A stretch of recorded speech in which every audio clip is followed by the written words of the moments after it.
Students, today we are going to see about prostaglandins and leukotrienes.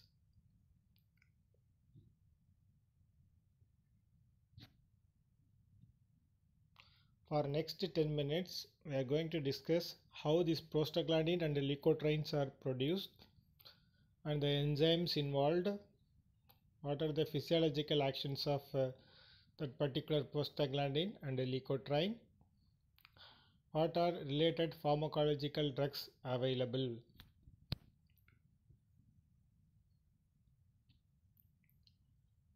The case of prostaglandins and leukotriene productions, both are produced from arachidonic acid. Cyclooxygenase enzyme result in the production of prostaglandins.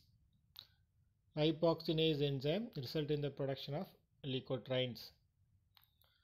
5 important prostaglandins are there: PGE1, E2, PGF2 alpha, PGI, and thromboxane A2. These are 5 important, clinically important prostaglandins. In the case of leukotrienes, 3 important type of leukotrienes are leukotriene B, C, and D. Prostaglandins carry out 2 important types of function. One is normal physiological housekeeping functions. Second one is carrying out inflammatory processes. What are the housekeeping functions of prostaglandins? It have vascular effects.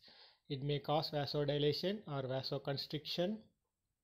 It may also cause platelet aggregation or anti-aggregation also based on the type of prostaglandins.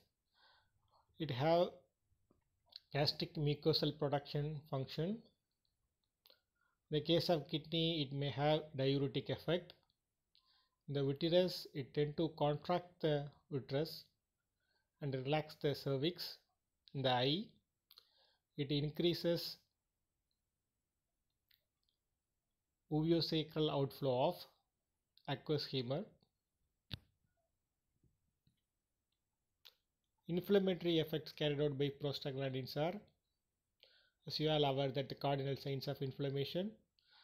These prostaglandins may result in pain, fever, redness, swelling. All this may lead to limitation of particular movement. From the arachidonic acid, 2 types of enzymes result in the production of prostaglandins, COX-1 or sometimes COX-2. In this type, the prostaglandins produced by COX-1, most of the time they carry out housekeeping functions, and inflammatory prostaglandins are produced by COX-2. But some normal physiological functions also carried out by COX-2 also. Most of the time it's inflammatory. And comes to the physiological action of prostaglandins, as I said, 5 important type of prostaglandins: PGE1, E2, PGI2, thromboxane A2, PGF2 alpha. This thromboxane A2, it causes thrombotic activity. PGI2 is an antithrombotic. PGE2 action is similar to PGI2. When deal with PGF2 alpha, it's tend to cause uterine contractions. These are all the physiological actions of important prostaglandins. When it comes to the drugs, they are fondly called as prostaglandin analogs, which are used for some treatments. These prostaglandin analogs are easily identified by the presence of term prost inside them. What are the so many prostaglandin analogs are there, but here I point out important prostaglandin analogs used for treatment purposes. First one is epoprostinol, which is the analog of PGI2, which is used for pulmonary hypertension, because as I already said, PGI2 physiological function is vasodilation, so it can be used for pulmonary hypertension. Dinoprostone, PGE2, it's used for medical abortion as well as relaxation of cervix. PGE1 analog misoprostol, which is also used in medical abortion and peptic ulcer. This PGE2 also has effect on uterus. Don't think PGF2 alpha only have effect on uterus. PGE2 has also effect on uterus. Alprostadil is a PGE1 analog. There are a lot of uses. It's famous for its use in erectile dysfunction. When we come to PGF2 alpha carboprast, as I said, it has uterus effect. They are commonly used in postpartum hemorrhage and etc. etc. Lantanoprost, as you already read in ANS, which PGF2 alpha analog increases uveosacral outflow and used in glaucoma. In the case of leukotrienes, the leukotrienes mostly inflammatory activity. Important types are, as I already mentioned, B4, C4, D4 and E4. They are important pathological substances associated with asthma.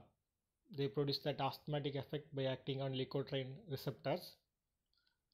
So we need an antagonist to reduce the effect of leukotriene.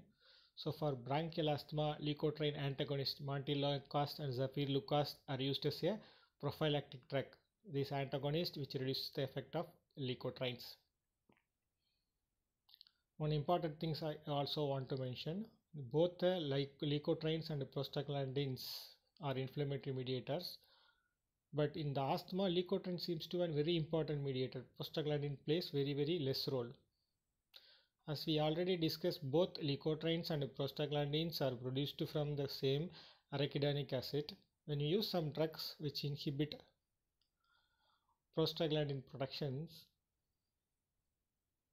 automatically the available arachidonic acid may be diverted to leukotriene productions, which may increase in asthmatic symptoms. So when we use aspirin, the asthma is a cyclooxygenase inhibitor.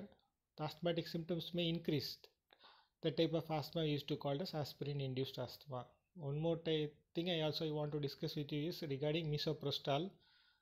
Most of these prostaglandin adverse effects are similar to an inflammatory effect. They produces smooth muscular contractions, they produces pain, fever, they may increases gut peristalsis, diarrhea, vomiting. All are similar to an inflammatory feature. But one peculiar thing about this misoprostol is when we use during pregnant patients or during pregnancy, they may tend to cause a congenital defect called as Mobius syndrome in a newborn child. Mobius syndrome is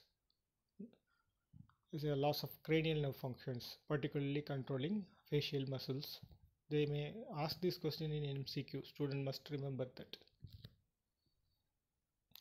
Thank you for your attention.